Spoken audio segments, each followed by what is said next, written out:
All right.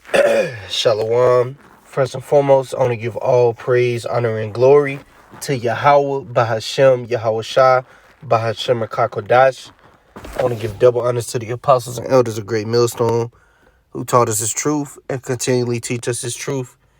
And peace, love, and salutations to the hopeful elect that's laboring in his word of truth sincerity. All right, Lord willing, this could be an edifying lesson. And I think of the title at the end of the video. But what I've been meditating on, I was meditating on, us being a brotherly nation again in the kingdom, you know? And that's what we got to look forward to, man. Because ain't you tired of your people, being out of order? Here it is.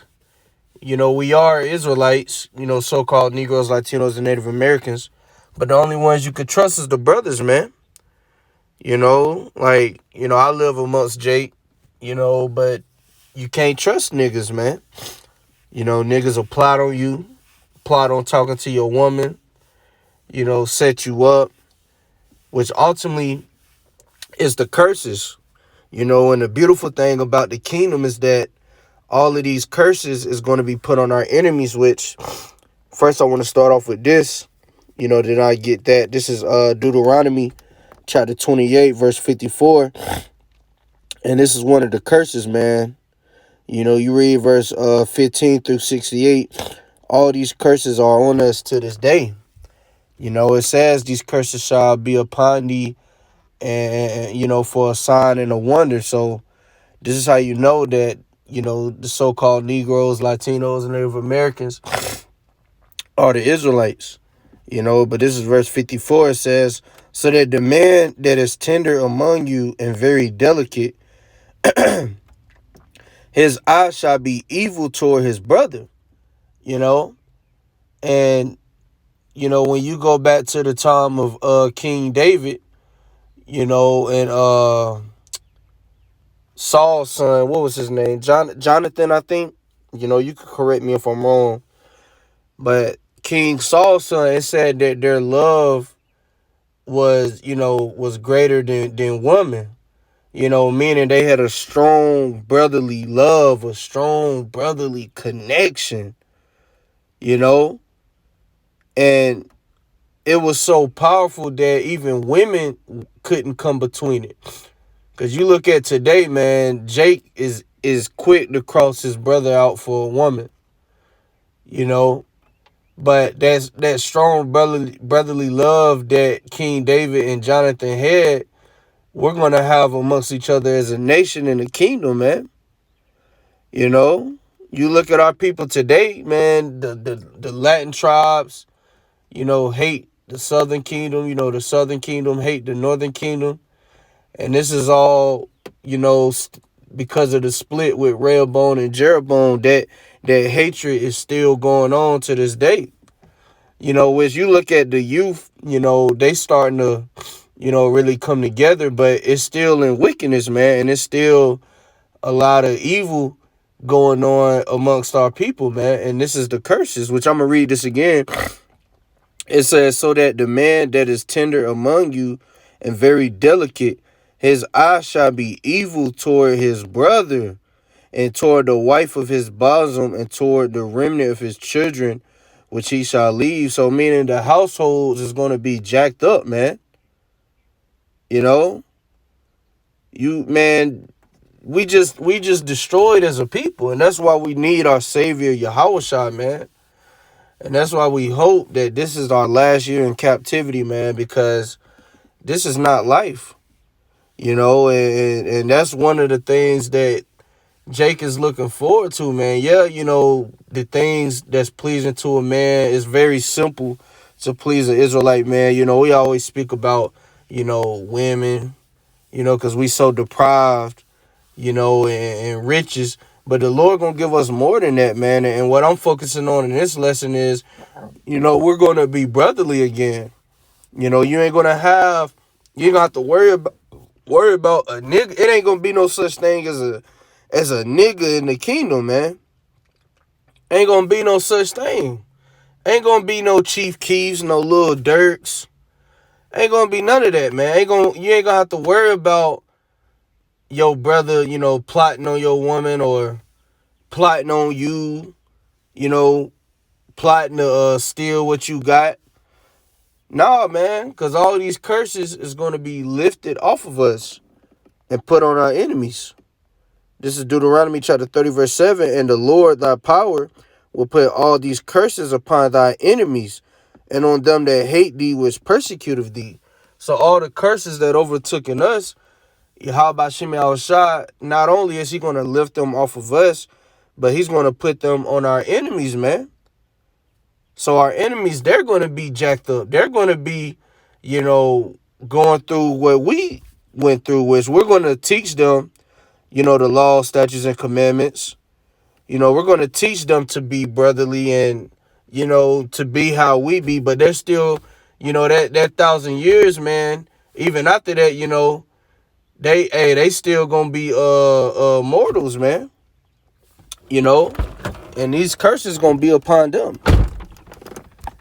And this is something that, man, like one of the brothers, I forget the brother name, but a brother had a vision, of the kingdom. He had a vision that, he was on the chariots with Yahushua and brothers, and he said there was no ill will, like he didn't have any kind of, wicked thoughts in his mind about brothers. Like he say the brotherly love, like he couldn't even describe it. He was like, he never felt that before. Like brothers was genuinely, had genuine love for each other, man. And we do that, in the ministry. Yahushua told us to be brotherly, but we still under these curses. It's still going to be times where brothers going to argue, brothers going to get vexed, brothers going to get offended. That's still going to happen, but in the kingdom, all that is going to be done away with, man. All of it. Let me get this in Isaiah. Then I want to jump to Ezekiel 37. This is, what is it? It's been a while since I went into this. Is it Isaiah 14? No, it's, let me see. Hold on.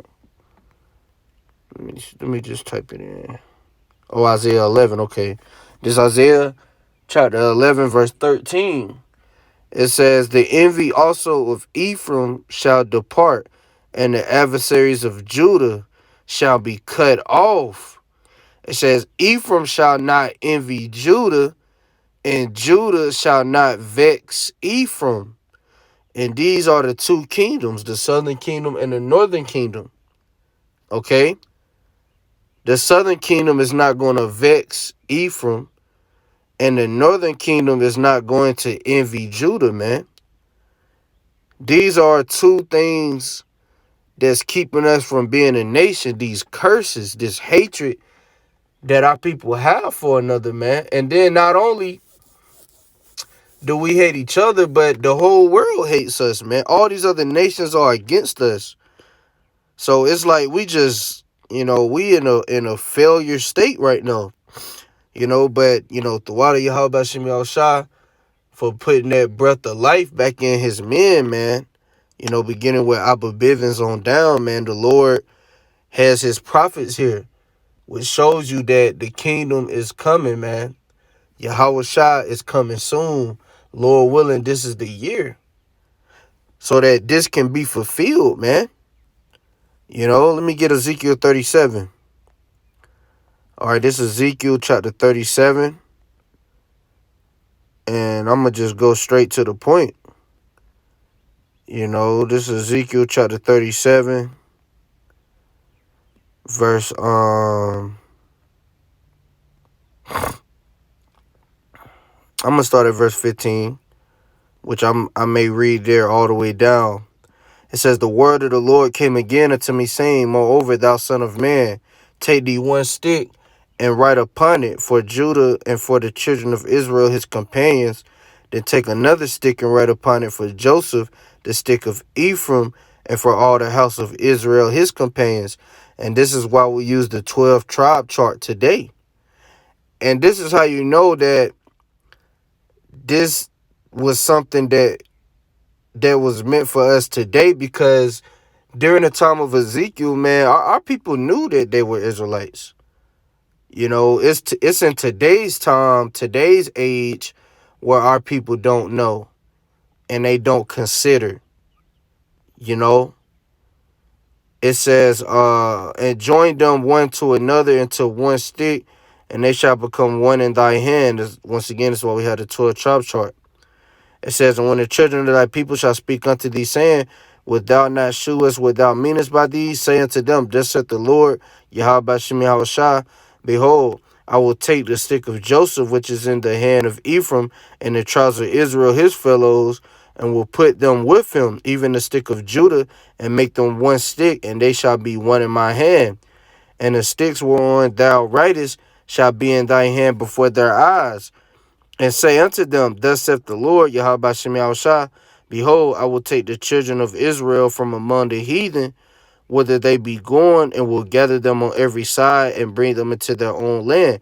Right, because the Lord has the elect scattered throughout the four corners of the earth, and he's going to gather the elect. That's why, you know, Matthew the 24th chapter says his angels shall gather his elect from the four winds, because we're scattered. He's going to separate the wheat from the tares as well. It says, and I will make them one nation in the land upon the mountains of Israel, and one king shall be king to them all, which is King David. And they shall be no more two nations, neither shall they be divided into two kingdoms anymore at all. See, this is what we're looking forward to, man. See, in the kingdom of heaven, it's not going to be the southern kingdom and the northern kingdom. We're going to be one nation, you know, the nation of Israel. All right, the people of the Lord, Yasha Allah. It's not going to be a split, man. Of course, Judah is the head tribe, you know, but we're going to be one nation. It says, neither shall they defile themselves anymore with their idols. So we're not, you know, our people ain't going to be worshiping other gods. That's why when you read Hebrews, the 8th chapter, it says, for all shall know me from the least to the greatest. The Lord said that we're all going to know him. We're going to be programmed to be righteous. Our kids, man, when our kids are born, you know, we ain't got to be there really too much, you know, because when we have children, you know, they're going to already have, you know, a whole substance prepared for them. You know, they're already going to have servants. You know, their mom is going to be in complete order. And they're going to be in complete order. We're not going to have to teach them, you know, you got to keep these laws. You know, you got to serve Yahweh Bashim Yahushua. They're going to be programmed to do that. So when we have kids, man, hey, we may plant seed and then be gone and, you know, traveling the universe. And you may come back and your kids is grown already, man. Because eventually, man, like the Lord said, he's going to make one of us, a little one, a strong nation. Man, we're going to have a whole lot of seed, man. Twins, triplets, and we will have a lot of women. We ain't going to be shooting blanks in the kingdom. So, and you know, as I speak, you know, I'm speaking as a man that, you know, I have kids. As a man, you don't want to be around your kids. I mean, we love our kids. We love them. But the crying and stuff, that's for the women to deal with. A man really don't want to deal with changing diapers and making bottles and figuring out why the baby crying. That's for the woman, man. So when we have all these kids, man, I can speak for myself, man. When I have a lot of seed in the kingdom, man, I'm going to be gone, man. But the thing is, it ain't going to be no such thing as you know, they're not going to call us deadbeats, and they're not going to hate us. They're going to love us, man, and desire us, you know. And we're going to give them that family time. I'm not saying we're not going to do that, but we're going to live, man, because we haven't experienced life in so long. So why would, you know, and I'm speaking on myself, man, I don't want to be at the house all the time. I always say I'm going to live on my chariot. You know, Lord willing, I'm a member of the elect. I'm going to live on my ship, man. The palaces, they're going to be for my women and my children and my concubines. You know? But it says, nor with their detestable things, nor with any of their transgressions, but I will save them out of all their dwelling places wherein they have sinned, and will cleanse them. So shall they be my people, and I will be their power. You see that? And David, my servant, shall be king over them. So this is the king, which you're going to have Yahushua, who is over King David, you know, but under Yahushua, you're going to have King David. You know, and they shall have one shepherd.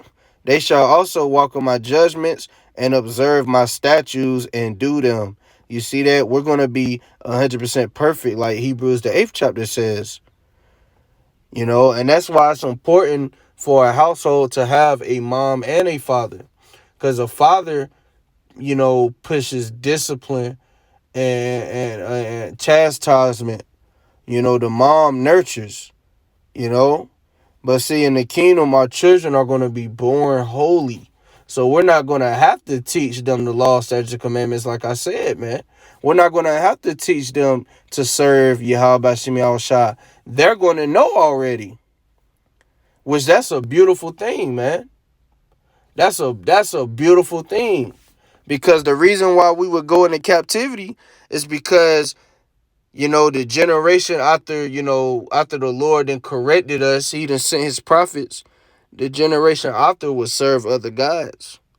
Therefore, we all would go into captivity. You know, it says that they shall dwell in the land that I have given unto Jacob my servant, wherein your fathers have dwelt, and they shall dwell therein, even they and their children, and their children's children, forever. And my servant David shall be their prince forever. You see that? Eternity. Moreover, I will make a covenant of peace with them. It shall be an everlasting covenant with them. And I will place them and multiply them. And I will set my sanctuary in the midst of them forevermore. My tabernacle also shall be with them. Yeah, I will be their power, and they shall be my people.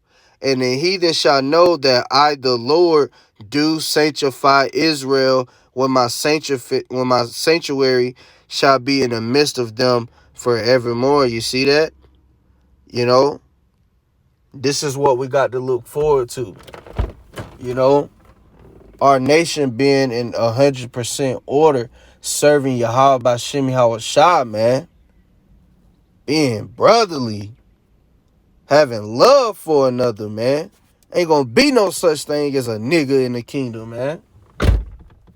Gonna be no such thing as a dreadhead. Ain't gonna be no such thing as an adulterous Israelite woman, an adulterous Israelite man. You know? Israelite man serving other gods. Ain't gonna be no such thing. And this is what we got to look forward to. So, Lord willing, this was an edifying lesson. And with that, I'm going to say shalom.